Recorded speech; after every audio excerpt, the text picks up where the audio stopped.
Gimana ngomongnya?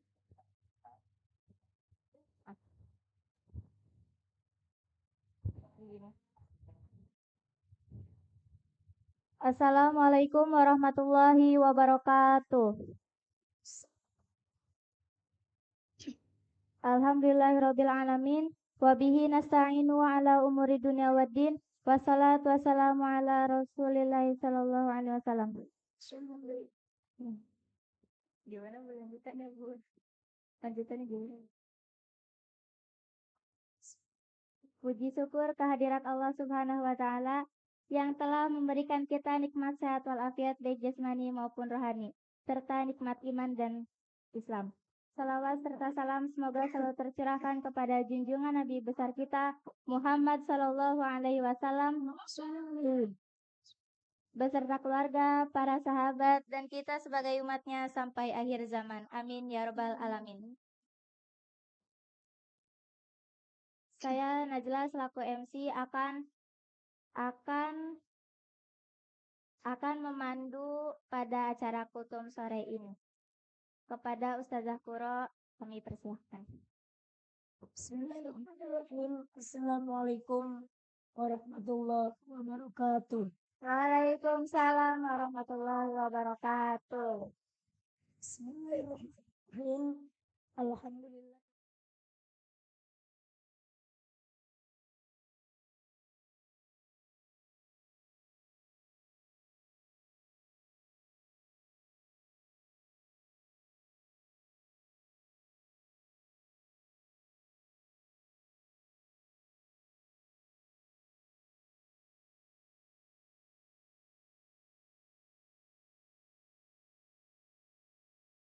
Yang saya hormati Kepala SMPIT dan EMA unggulan, seluruh sivitas akademika Pondok Pesantren Quran Kayuwalang beserta santri putra dan putri yang mudah-mudahan selalu dirahmati oleh Allah. Terima kasih saya ucapkan kepada saudari Nazla yang telah memberikan waktunya kepada saya untuk sekedar memberikan kultum pada sore hari ini. Bismillah, dengan mohon izin Allah, saya akan membawakan pada kultum pada sore hari ini dengan tema Al-Quran adalah hidayah atau petunjuk bagi orang-orang yang bertakwa. Bismillahirrahmanirrahim. Sesuai dalil atau ayat yang ada dalam surat Al-Baqarah dari ayat 1 sampai ayat 5. Itu yang berbunyi Bismillahirrahmanirrahim.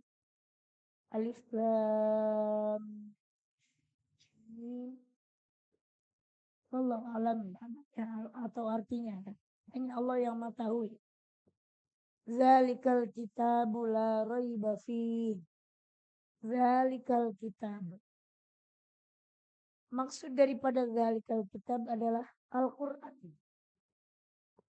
La raiba fihi, yang mana di dalam isi kandungan Al-Quran tersebut tidak ada yang meragukan sama sekali. Baik isinya yang mengenai tentang tauhid kepada Allah atau juga tentang hukum-hukum syariat, tentang kisah-kisah Nabi terdahulu, dan juga tentang akidah atau keyakinan, dan juga apa yang akan terjadi di akhir zaman nanti yang semuanya terkandung dalam kitab suci Al-Quran. Tidak ada yang meragukan sama sekali. Hudan lil muttaqin. Hudan adalah petunjuk lil muttaqin, bagi orang-orang yang bertakwa. Bertakwa di sini dalam arti kalau kita kenal dengan orang yang bertakwa atau apa arti takwa, definisi daripada takwa secara bahasa, kalau secara etimologi adalah takut. Secara terminologinya yaitu orang yang dimanapun berada, dalam keadaan apapun, dalam situasi apapun, baik sepi maupun ramai atau dalam keadaan banyak orang, dia tetap takwa atau takut kepada Allah Subhanahu wa taala. Jadi dimanapun tempat, dia akan yakin bahwa Allah akan selalu melihatnya. Yakin Allah akan mengawasi segala apa yang kita perbuat, sirra wa jahra, rahasia maupun terang-terangan. Kurang lebih arti takwa seperti itu. Jadi dimanapun berada, dalam keadaan apapun, dia selalu ibadah, selalu menjalankan kewajibannya kepada Allah Subhanahu wa taala sebagaimana dia manusia yang harus atau wajib menjalankan ibadah kepada Rabbnya atau kepada Tuhannya. Siapakah orang yang bertakwa itu? Lanjutan ayat daripada ayat hudal lil muttaqin adalah alladzina yu'minuna bil ghaibi wa yuqimuna sholata wa mimma razaqnahum yunfiqun. Dia adalah orang-orang yang iman atau meyakini bahwa hal yang gaib itu ada dan mendirikan sholat. Hal yang gaib itu apa? Seperti contoh rukun iman ada 6. Yang pertama iman kepada Allah. Amantu billahi wa malaikatihi. Malaikat ini adalah makhluk yang gaib. Orang yang bertakwa, iman dan yakin bahwa segala perilaku kita ada yang mengawasi Allah dan ada yang mencatat. Yaitu para malaikat. Malaikat yang mendampingi kita selalu adalah malaikat raqib dan atid. Untuk itu orang yang bertakwa kalau mau berbuat salah atau berbuat kemaksiatan selalu ingat ya Allah. Di samping kanan ada malaikat, samping kanan kiri saya ada malaikat. Kalau saya berbuat jelek, tentu malaikat siapa yang mencatat?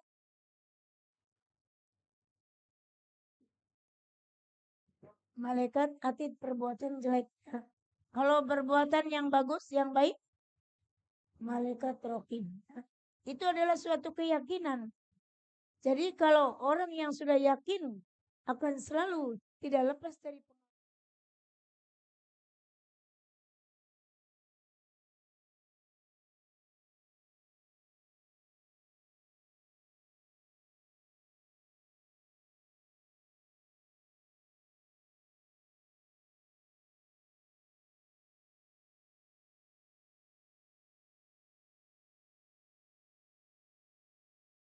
ini dan takut dalam hati selalu kita menjaga dan juga selalu berhati-hati dalam kita berperilaku.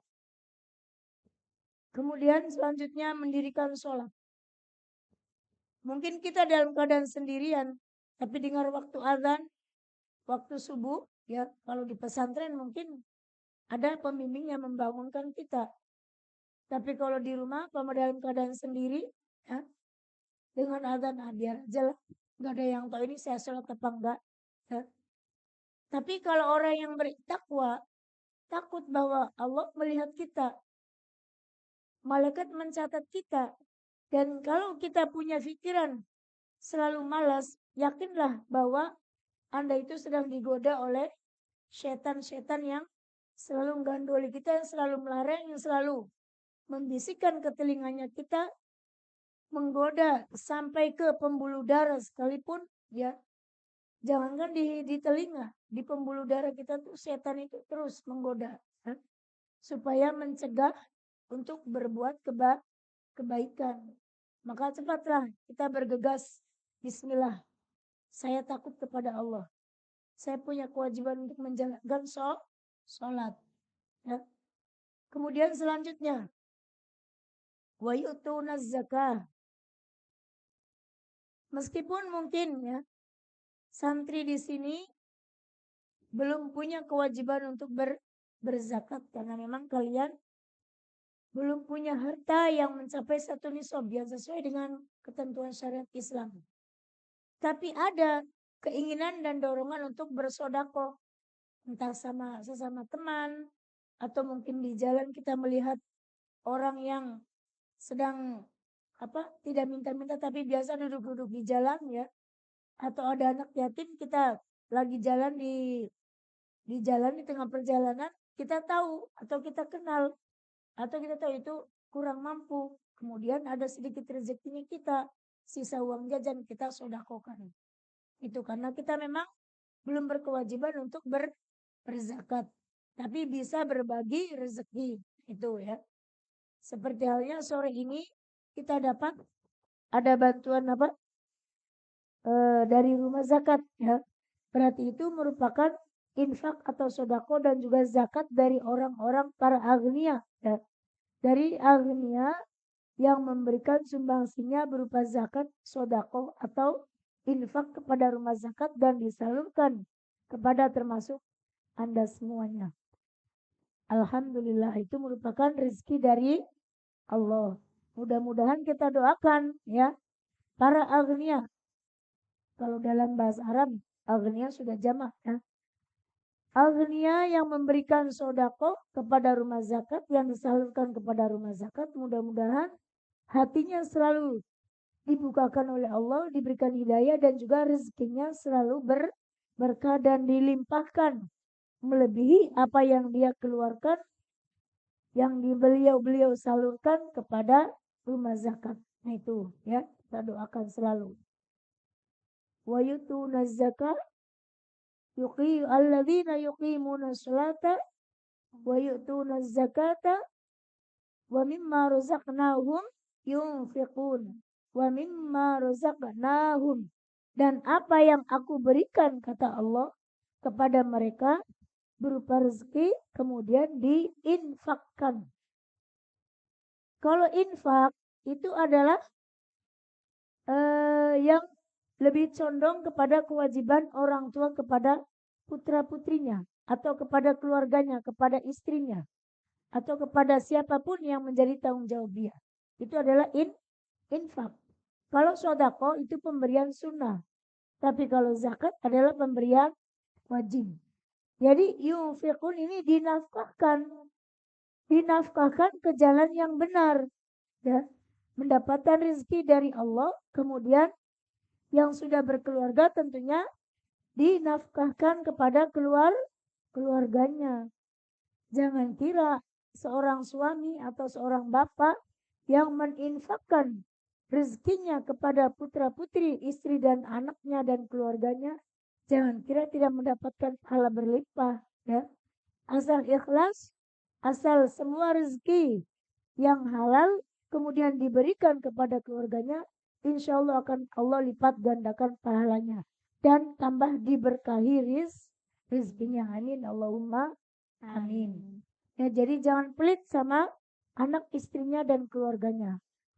Jadi jangan mentang-mentang saya yang cari uang, saya yang bekerja, enak aja keluarga saya yang minta, enak aja istri saya yang minta. No, rizki itu siapa? Datangnya rizki itu bisa jadi dari doanya anak, bisa jadi dari doanya seorang istri. Makanya Rasulullah pun melarang memaki atau memarahi seorang istri, apalagi istri yang solihah ya. Jadi kenapa dilarang? Karena doanya istri adalah mustajab ya. Tidak ada istri tidak akan ada anak. Yang mengandung siapa ya, itu semua dan banyak kalau dijabarkan. Kembali lagi ke ayat yang saya sampaikan tadi, menafkahkan kepada istri, anak, keluarganya. Dan tentunya ada lebihan rezeki disodakokan atau diinfakkan kepada yang lain. Selanjutnya, walladzina yu'minuna bima unzila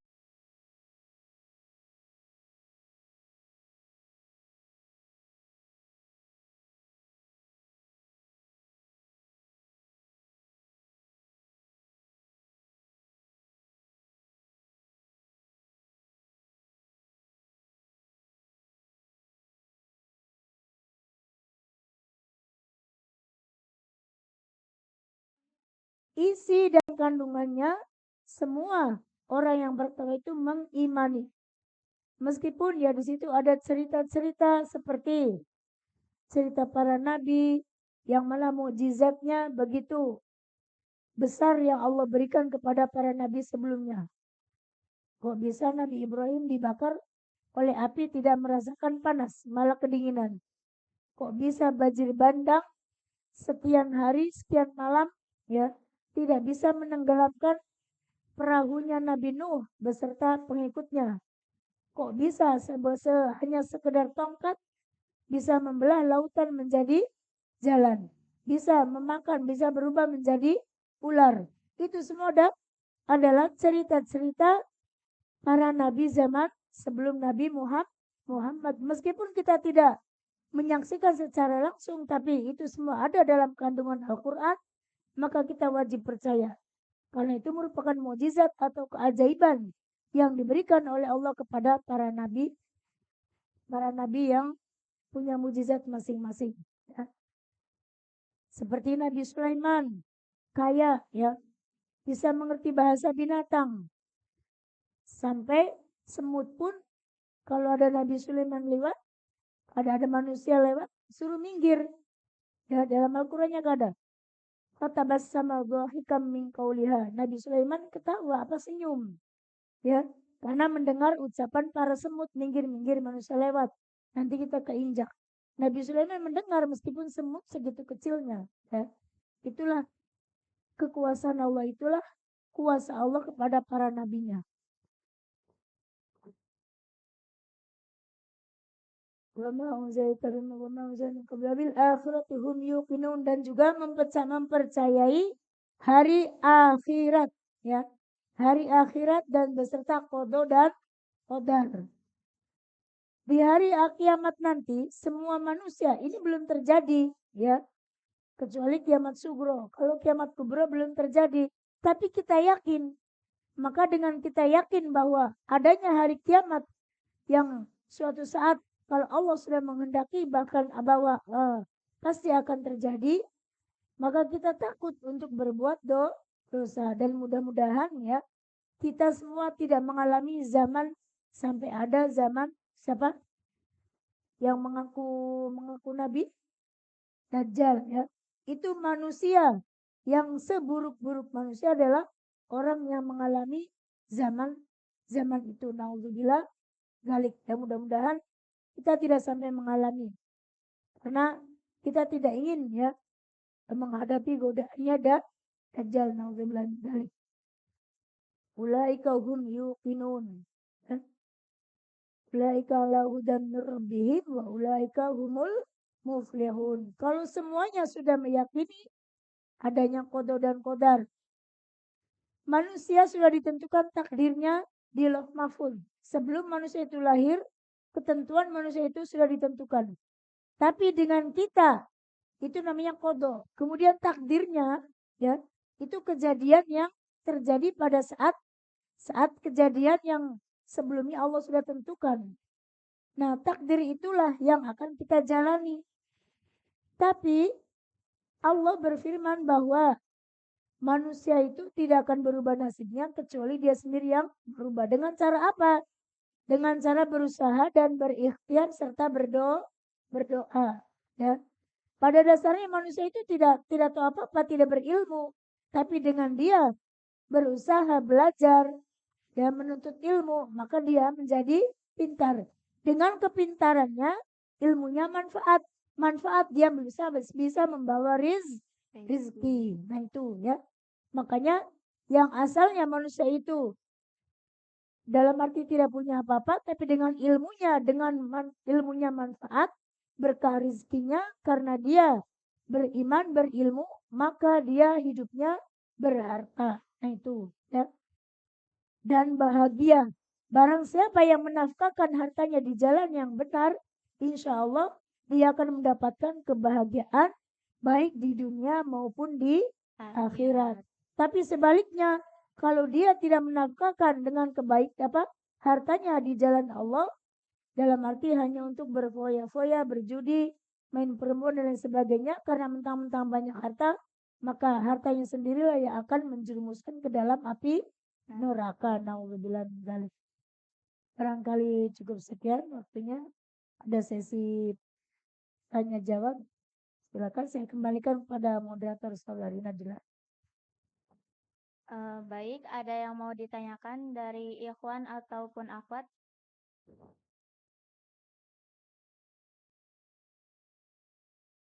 Ya silakan. Bu Najla ada yang tanya.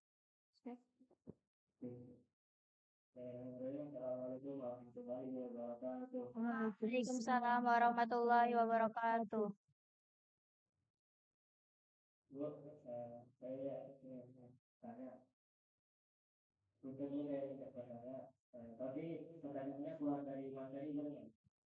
Boleh, mudah-mudahan saya bisa. Nah, kan kemarin pas liburan itu kan saya ketemu di sosial media itu apa kata-katanya ini agama doang tentang tapi sholat tarawih pakai doa kita. Nah, itu tuh saya tuh bingung tuh bu, itu bu, kita tuh boleh tadi pakai doa kita atau enggak? Kan kalau terawih kan untuk Fatihah tuh, saya seperti ini. Itu misalnya melakukan sholat tarawih pakai kita atau tidak. Ya, terima kasih. Waalaikumsalam warahmatullahi wabarakatuh. Untuk bacaan iftitah, jangankan dalam sholat sunnah, dalam sholat fardu pun itu sunnah hukumnya. Jadi mungkin dengan membaca iftitah akan memperpanjang kita kan tujuan sholat tarawih itu untuk menghidupkan malam Ramadan. Jadi dengan membaca iftitah, rokaatnya akan panjang berdirinya. Jadi lebih banyak takorubnya kepada Allah. Boleh-boleh aja. Tidak ada masalah mau pakai mau tidak ya.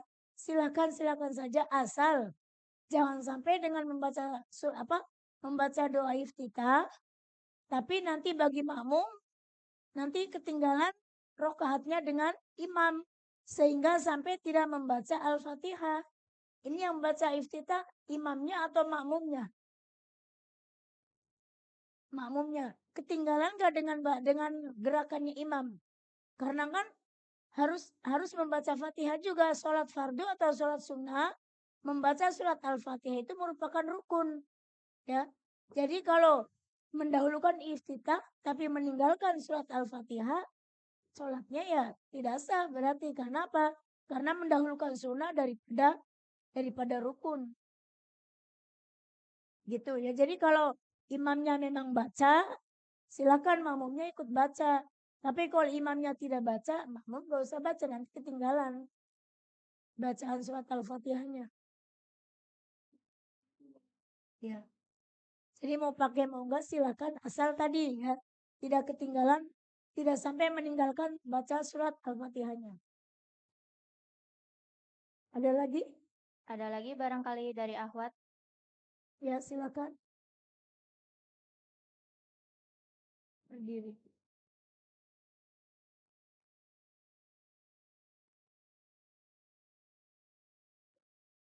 Assalamualaikum warahmatullahi wabarakatuh. Waalaikumsalam warahmatullahi wabarakatuh. Bu, bukan ini saya. Tapi ini sudah ada juga juga. Jadi saya misalkan kita sholat tarawih, terus imam itu baca ayat surah itu salah. Terus saya imam boleh maksudnya begitu. Enggak apa-apa. Kita agak kencang bacaannya. Mengingatkan ya enggak apa-apa asal kencang supaya imamnya dengar. Karena kan nanti bacaannya salah ya. Nanti gimana artinya juga salah. Kewajiban kita kalau tahu untuk mengingatkan, membenarkan. Dengan yang suara galantang diingatkan bacaannya. Dan tidak membatalkan sholat. Boleh gak apa-apa. Atau yang imam ikhwan yang mengingatkannya. Makanya kan yang di belakang imam itu orang yang benar bacaannya dan siap menggantikan imam ketika nanti imamnya batal atau bacaannya salah. Jadi jangan usahakan jangan anak-anak atau yang tidak bisa baca atau yang kurang mengerti. Ya, yang di belakang imam pas. Supaya siap menggantikan atau mengingatkan ketika imamnya ada kesalahan baik bacaan maupun gerakannya.